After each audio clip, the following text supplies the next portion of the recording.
Oración del corazón, jueves de la 25ª semana del tiempo ordinario.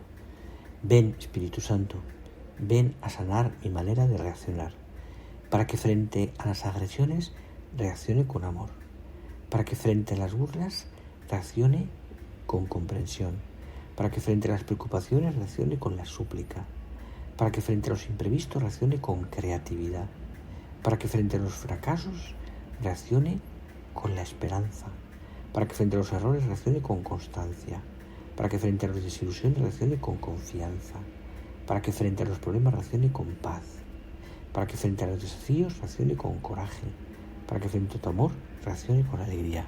Ven, Espíritu Santo. Amén.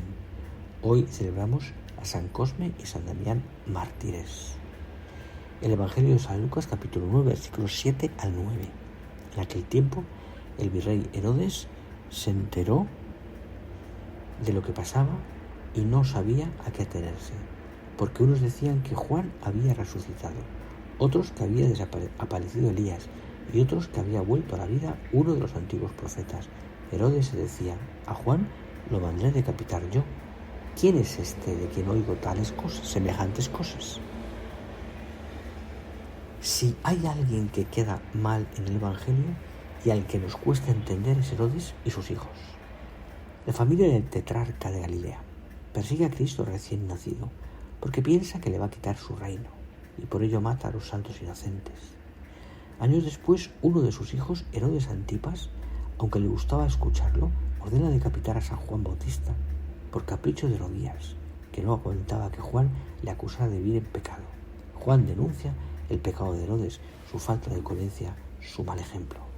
Es cierto que podemos escandalizar, dar mal ejemplo, cuando no vivimos la unidad de vida y nuestros hechos no responden a nuestra fe, a nuestras creencias. El mundo se queda en tinieblas si los cristianos, por falta de unidad de vida, no iluminan y dan sentido a las realidades concretas de la vida. Sabemos que la actitud ante el mundo de los verdaderos discípulos de Cristo y de modo específico de los seglares no es de separación, sino la de estar metidos en sus entrañas, con la levadura dentro de una masa, para transformarlo. El cristiano coherente con su fe es sal que da sabor y preserva de la corrupción. Y para esto cuenta, sobre todo, con su testimonio en medio de las tareas de nuestra fe. Se produciría la más grande revolución de todos los tiempos. La eficacia de la corrección depende también de cada uno de nosotros. Medítalo, dice San José María en Surco. Todas las criaturas fueron puestas al servicio del hombre, dentro del orden establecido por el Creador. Nuestros primeros padres, Adán y Eva, con su soberbia, introdujeron el pecado en el mundo, rompiendo la armonía de todo lo creado y del mismo hombre. En adelante, la inteligencia quedó oscurecida y con posibilidad de caer en el error, la voluntad debilitada, enferma, no corrompida, la libertad para amar el bien con prontitud. El hombre quedó profundamente herido, con dificultad para saber y conseguir su bien verdadero. Rompió la alianza de Dios, sacando como consecuencia de ello, por una parte, la desintegración interior y por otra, la incapacidad de construir la comunión con los otros. El desorden introducido por el pecado llegó más allá del hombre, afectando también a la naturaleza. El mundo es bueno, pues fue hecho por Dios, para contribuir a que el hombre alcanzara su fin último. Pero después del pecado original, las cosas materiales, el talento, la técnica, las leyes, pueden ser desviadas por su relación recta y convertirse en males para el hombre, oscureciéndose en su fin último, separándole de Dios en vez de acercarse a Él. Nacen así muchos desequilibrios, injusticias, opresiones, que tienen su origen en el pecado. El pecado del hombre, dice un documento de la Congregación para la Doctrina de la Fe, el pecado del hombre, es decir, su ruptura con Dios, es la causa radical de las tragedias que marca la historia de la libertad. Para comprender esto, muchos de nuestros contemporáneos deben descubrir nuevamente el sentido del pecado. Dios, en su misericordia infinita, se compadeció de este estado en el que el hombre había caído en la criatura y nos redimió en Jesucristo, nos ha vuelto a su amistad y lo que es más, nos ha reconciliado con Él hasta el extremo de podernos llamar hijos de Dios y que lo seamos. Nos ha destinado a la vida eterna, a morar con Él para siempre en el cielo. Nos toca a los cristianos, principalmente a través de nuestro trabajo convertido en oración, hacer que las realidades terrestres se vuelvan medio de salvación, porque sólo así servirán verdaderamente al hombre. Hemos de impregnar de espíritu cristiano todos los ambientes de la sociedad. No os quedéis solamente en el deseo. Cada uno, cada una, allá donde trabaje, ha de dar contenido de Dios a su tarea y ha de preocuparse con su oración, con su mortificación, con su trabajo personal bien acabado, de formarse y de formar a otras almas en la verdad de Cristo para que sea proclamado Señor de todos los quehaceres terrenos.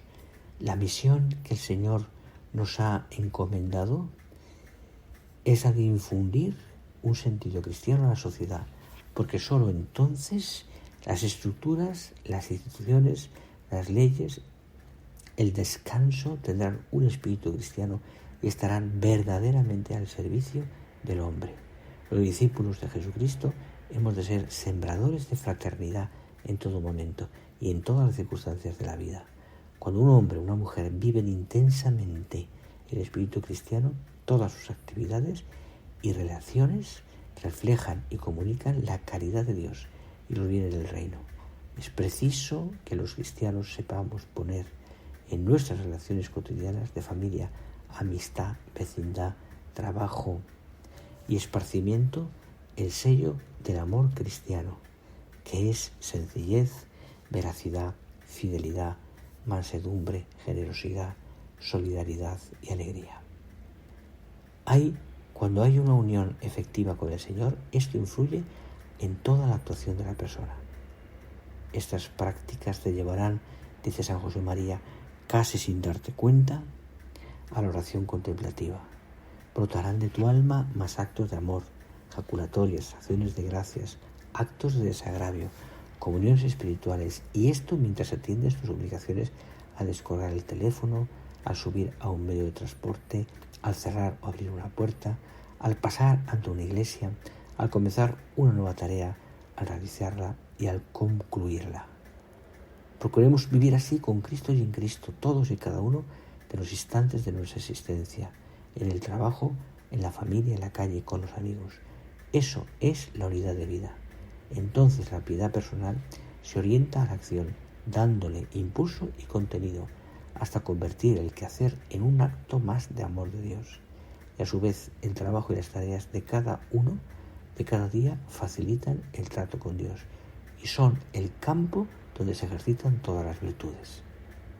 Si procuramos trabajar bien y poner en nuestros quehaceres la dimensión trascendente que da el amor de Dios, nuestras tareas servirán para la salvación de los hombres y haremos un mundo más humano, pues no es posible que se respete al hombre y mucho menos que se le ame si se niega a Dios o se le combate, pues el hombre solo es hombre cuando es verdaderamente imagen de Dios.